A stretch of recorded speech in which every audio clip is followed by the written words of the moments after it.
Happy Halloween, everybody. Welcome to the Dovercourt Crypt.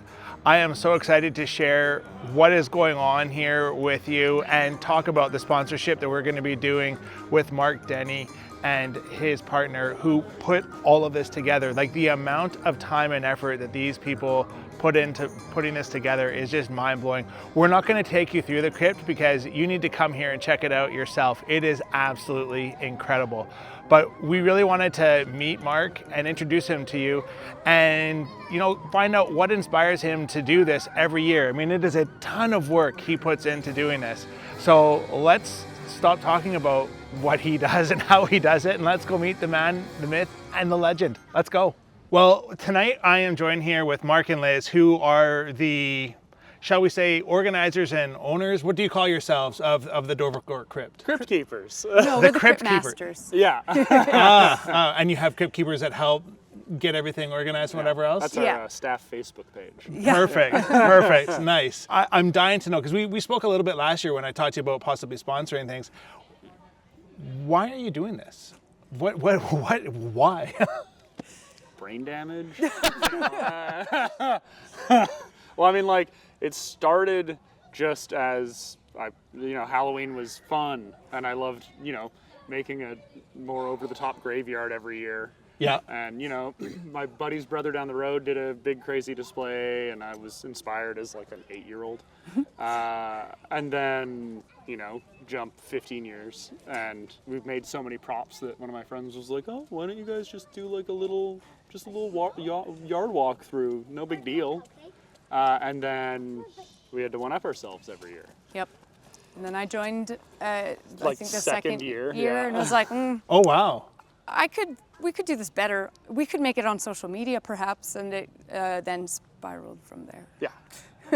And just out of curiosity, just thinking about it, how many people do you guys, I assume you must count how many people go through every year. What's the rough number? I have all those numbers somewhere. I know last year on Halloween we had just under 700 people come through, to give you an example. That's obviously the busiest day. One night, 700 people. Yeah.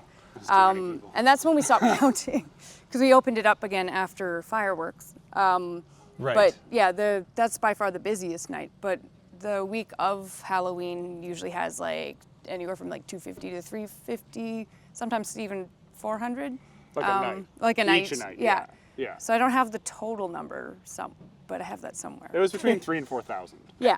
And so how did you guys land on the firefighters fund as where you wanted to donate the proceeds? When it started snowballing into a big enough event that we were like, okay, we make enough donations that we could put this towards a good cause.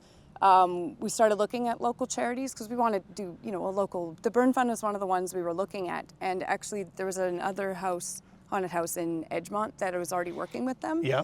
So that was sort of our in from that after we had done all the research. Oh, okay. And they're an amazing charity. So yeah, they are. They've been wonderful people to work with. Very cool. What's the most satisfying part of this? What Hearing people scream. Yeah, I like the screams. Yeah. The screams are fun. It's great when because a lot of the nights I'll do the door, the rules and whatnot, until I lose my voice anyways. And it's really fun having to pause the rules you're telling people because someone's screaming so loud in the yard that you just can't talk over it. So yeah, that part's pretty solid. Yeah. But on the scary side of things, I mean, for you, if you're watching, there are nights where it's a little less scary, I think, right? So we do most of the weekdays, no actors, a bunch of stuff is turned off. Okay. So it's a lot better for younger kids. Yeah. Because even on the scary nights, we do have bravery bracelets, we call them. They light up and they jingle, so the actors know not to scare you. Takes the edge off. But I would need that. I would need that. You wouldn't be the only adult. There's still sound environments in every room, and the claustrophobia tunnel is turned on, and there's fog machines, and it's a lot. And we keep it brighter on the kids' nights too. Right. Yeah. And no claustrophobia tunnel. And no claustrophobia. Yeah, the claustrophobia tunnel is pretty cool. This is a huge production. I mean, there is stuff everywhere littered throughout this property. Yeah. What's the most challenging part of getting this all set up? This year was the construction. Because usually we have a little more help with the construction. A lot of people who are kind of regulars with the setup have had, big life events coming on, so they've weren't available. Right. And then we moved every single room. So yeah, Why not? Got to keep it fresh. Got to keep it fresh, right? And tore down the oldest part of the haunt, rebuilt it from the ground up the weekend before we opened. Literally days before we opened. Yeah. So that was probably the hardest part. Well, so maybe not this year for setup, but maybe next year for setup and possibly this year for takedown. Is there any way for people to contact you guys if they want to volunteer to come help you guys take things down or put stuff together? Yeah. Shoot us a message on our Facebook page or on Instagram. We check the messages as often as we can. Which, not while we're running as frequently, but while Sure. it's like, open. Cool, okay. Might be a little delay. Yeah, no, that makes perfect sense. But I mean, I think if there's people that want to help and, help scare people. Oh yeah. If we always need, front end staff, we can probably always use more actors because then people can get spelled off. And Right. we got somebody to run the popcorn machine. It's and my mom. Liz's mom's running the popcorn, her dad's doing the front door. And your daughter last year was here banging in with the sledgehammer doing the graveyard. Because she was like, no, you guys aren't doing this right. My dad's a construction guy. I'll show you how it's done. I hope she did all right. She did better than I did, honestly. Yeah. What about on donations? Like, short of coming here and putting donations in the box, they've got like a little firehouse that you can put money in to go through, or not go through and just come and give a donation. What about other donations? Do you accept donations through your Facebook page or Instagram, or if people have materials or anything that they can donate? Materials are awesome. Materials are great. Wood is you know how much wood costs. Yeah. It's ridiculous. So any sort of lumber? Lumber, dimensional lumber, plywood, fasteners, Okay. and also reach out. If I don't want it, I'll be like, oh, that's very kind of you. No, thank you. Well, I think I know a guy that has access to a lot of that stuff. Yeah, so we can definitely. Unfortunately, we never got a chance Can you use to your discount? Well, we'll give it to you. I mean, we take stuff apart all the time. I mean, maybe we need to start sending them video of the homes that we're demoing before we demo them, so they can maybe come and collect the stuff that might be worthwhile keeping around for the That's crypt. how we got the facade, actually. Yeah, the facade was some dude's fence, and then we tore it apart and built the facade out of it. And then this year, part of the mirror maze is sponsored by Liz's parents' apartment reno, and also the kitchen. Perfect. So other than what we talked about, is there any other way the community can help support you? The last couple years, people have started, people who do Halloween displays that they're not doing anymore have just been like, oh, here's all of our decor. And there's stuff we can use. A lot of it is, like party store sort of stuff, which is cool, but doesn't work with our vibe. But the last 2 years we've had garage sales for that stuff. Everything that we've collected from either people or just that we have, we've had a garage sale. I think it was Thanksgiving weekend, and found new homes for all of that stuff. Nice. And also used the money to fund new stuff for the haunt. That's great. So, we'll take old decorations because if we can't use them, we'll garage sale them. 100%. Well, given that you have all of these things that are donated and that you put together somehow, what's your favorite scare in the house? I'm a big fan of the bottomless pit. Yeah, it's got to be the bottomless pit. It's so cool. That was the huge project last year. Okay. And I may have caught some flack from most of our helpers for Not taking me. too long on it, not her. Because I wasn't doing other things I should have been doing because I was working in the pit. But it seems that it might have paid off. Almost every kid is like, the pit! Like, we were talking about maybe, because we were like, oh, we should do a website. Because, then get all of our stuff in one place. Well, I mean, if you haven't already come and you haven't experienced the pit, maybe you need to get off your butt and get over here and check it out. I mean, right now we're on the corner of Dovercourt and McGuinness in Lynn Valley. I mean, there's no excuse to come here and check out the pit, guys. So get it together, all right? All right, we got a few more questions to go. What keeps you guys motivated to keep doing this year over year? It's an incredible amount of work. Fear of disappointment. Passion. I mean, we took the 3 years off because of COVID. Right. We were kind of like, maybe we're done? I don't know, because Not a it's so chance. much work. And it's so, I take a month and a half off work to do this. Yeah. And that's not a cheap thing to do. So we were like, oh, maybe we don't do it. And we kind of came up to prep time, and I was just so depressed. Like 3 Halloweens in a row, I was just bummed. And like, we're going to events because we're not so busy. We had Halloween costumes. Yeah, mopey. I was like, it's just missing. Something's missing. Those 14-hour days. Standing in the cold every night and all that. It sounds like these are all bad things, but it's so much fun. Yeah. I did it last year. I'm going to do it again this year. Maybe. I get scared so easy. I mean, my God, I had nightmares from watching Michael Jackson Thriller video when I was a kid. No. That's yeah. So we talked to the guy from the North Shore News who interviewed us. He was like, oh yeah, I'm trying to get my kid into horror. He's 9. And I tried to show him Thriller, and we had to fast forward through the scary parts. Yeah, because it was just too much for the guy. I can empathize with that kid because that was me. Yeah, I don't watch scary movies. Yeah. Like I just like doing this. I'm bad at scaring people, and I'm very easily startled. Yeah, I have to approach every single. If he's working on something, I have to make big stomps, really loud, and it'll still startle him. Yeah. Because you guys are doing this all the time, and do you guys do anything to keep it fresh year over year? I mean, I heard you say this year you went a little bit hog wild, but is that a typical thing? Like year over year, you're freshening things up, or there's usually like a layer of freshening, but we keep the general theme of a bunch of rooms, right? Because just this. Oh, that's another thing. If anybody ever wants to offer us storage space, that is an amazing way to help us. We have no storage space. We have a lot, but it's very full. It's so full. And we can't do any theme changes because that creates so much more stuff to store. Right. So the freshening up is usually, we'll get a bunch of new dressing here and there, and we'll kind of change up a room. We did a bit of a birthday wash on a bunch of things this year, so that was kind of fun. Yeah. It's our 13th birthday. And then this year we shuffled a whole ton of stuff around. But usually there's one room that's completely different, and that'll be like the big focus of the year. Right. Like last year was the pit. Previous year was the shed in the middle that was the meat room. And then this year is a different room, causing a lot of work. What about for you, Liz? For which part? Well, just in terms of like what you enjoy the most about this. Well, when we started, throughout, I always have like a big art project. I didn't really this year. I had a lot of small art. Really did. Yeah, which is how it goes when you have a whole team versus just it was like the two of us. Like the first year, just mostly building random crap and painting things. Yeah.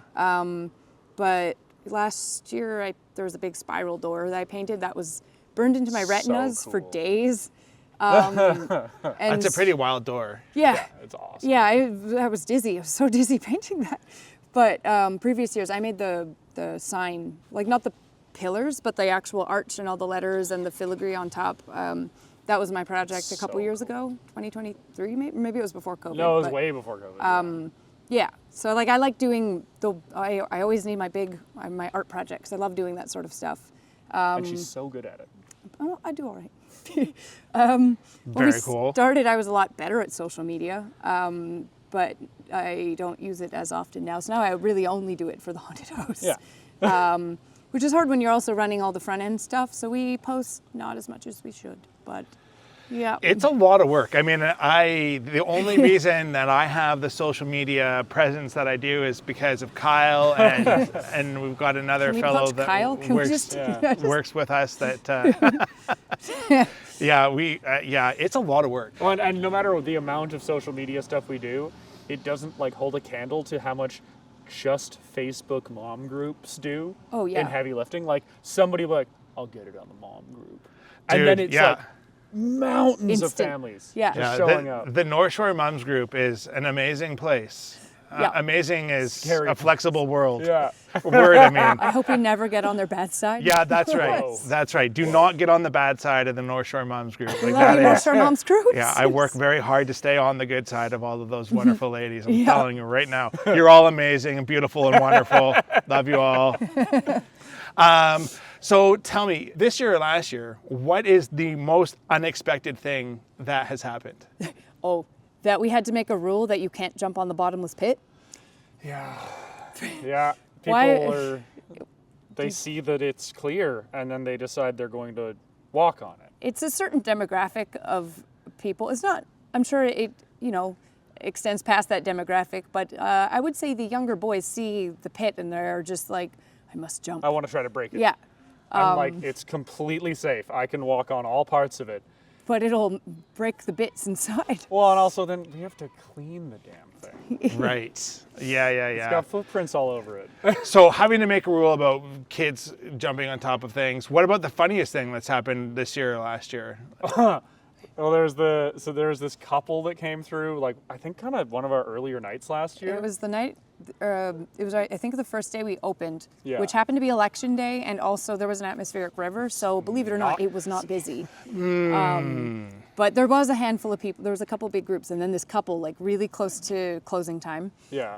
And So, like, I think we'd already ordered pizza for everyone. We're kind of winding down, and this couple shows up, and everyone's like, we're just itching to scare someone. Yeah. And so they showed up, they've got the pretty good energy, and they got inside, and immediately the boyfriend puts the girlfriend in front of him. And then he's basically just like it's meat shield. terrified and holding her in front of him. And we can just hear them screaming like the whole They time. didn't breathe. It was Just screaming. And at one point, he got so startled, he just pushed her, and like she went down, and she was fine. But then they came out the exit, breakneck speed, and just ran down the road to their car.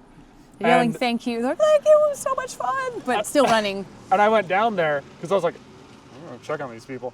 They're both like leaning against the car and just like panting. And I'm like, are you guys okay? They're like, that was so scary. We didn't know what we were getting into. Oh my God. Oh my God. And I'm like, okay, that's a pretty good review. Mission accomplished. Mission accomplished. It's too bad you didn't have that on video. That would have been. We have the sound. We have the sound clips on from video. Yeah. Oh, Somebody well, started recording halfway through. I don't have any other questions that I can think of. One. Yeah. How'd you do that? Oh, okay. So my neighbor across the road behind you is a ham radio guy. So he's, I guess, used to putting cables in trees. And he was like, hey, I want to run some lights over the road. And I'm like, all right, cool. Go nuts, man. I'm happy you're trying to get involved. And so he has like a potato cannon that shoots like a little trailer ball with fishing line. He shot it up to the very, very top of this tree. And then he pulled, I guess, paracord with this crazy low weight string of LEDs. And he's done a few more. He just hasn't gotten them set up yet. Dude, we were driving up the street and I said to Kyle, I'm like, look up, man. And he's like, what are you talking about, Eric? I'm like, dude, look up. And what? It's I mean, insane. it is So high. cool. I mean, like that has got to be like 100, 150 feet up there. Yeah. Like, Yeah. that is, they're up there. So, I mean, you'll definitely know if you're coming up McGinnis, you'll know where the crypt is because it's right in line with the lights going across the road that you'll see nowhere else. And if you're coming down Dovercourt, you have our 12-foot skeleton, very well lit 12-foot skeleton. The boy. You can see from the entrance to the street. It is true. Our neighbor's very reasonable request was, he was like, do you think the skeleton could move? Because previously it was here behind us. And I was like, sure, man, anything to keep the neighbors chill. And he's Yeah. like, but I have a plan though. You can put it in front of my hedges and we'll run wires for it and everything. Because I just don't like it looking at me when I open my bedroom window in the morning. It's totally fair. That's a pretty reasonable, Yeah. Deal, that's a pretty man. reasonable Nothing wrong with request. Yeah. And yeah, honestly, that's such a good spot. Like the first time Dude, it's since awesome. we moved it, the first time we like turned onto the street, we were like, oh, he's just right there. He's welcoming you. It's great. Yeah. Wow, amazing. Well, listen, I'm standing here and I'm just kind of like going through, I'm a problem solver. That's what I do for a living. So if you are a social media person and you've got some spare cycles to help donate to the Dovercourt Crypt, I am sure that they would appreciate your help. If you got a cube van and can help move things around on the 1st or 2nd, when do you guys shut things down? We take the 1st off. It's a day of rest. That seems It's fair. a day to shop the Halloween sales. Yeah. And Fair. then And drink beer and have ramen. Yes, that's Yeah. our celebration. We go for ramen and we have a nice Sapporo and relax. That And, seems yeah. fair. Place. That seems fair. It's different every year. Last think. year was Ginya. No, Zubu. No, it's Kinton. Kinton? Yeah, Kinton. Yeah, Yeah. they're all great. They're all good. But yeah, so we'll be doing teardown from the 2nd until I'm hoping not past the 14th. Don't give me that. I need to go back to work. Yeah. Yeah. So anytime after. Well, maybe if we get an influx if we get an influx of people that come to help, maybe you'll get it done faster. You never know. Able-bodied, can use a drill. Yeah. Can carry 60 plus pounds Perfect. safely. Please Yeah. call me. No doubt. And then what we needed storage. Yeah, storage would be amazing. I'm fairly confident that we don't need, I mean, if you have materials like lumber and building materials that you have lying around that you want to donate, go for it. I'm pretty sure Sprucehill is going to hook you up. Amazing. So yeah, I'm not fussed about that. Anything else? Any parting comments? Come see us. It's Yeah. yeah. It's a good It's time. good. We've heard it's better than Fright Nights, not our words, but Yeah, we've had a lot of many it's better than Fright comments. Nights. Interesting. Yeah. I mean, if you haven't already picked up that these folks are just the kindest, salt of the earth, most amazing humans, like you would be doing yourself a disservice to not get to meet them and come and check out this crypt. So please come and support the Dovercourt Crypt. They would love to have you here, and you might see me, but I'm really not important. They are. So please, please, please, hope to see you down here. And again, thank you so much for watching and checking out our content. Talk to you later.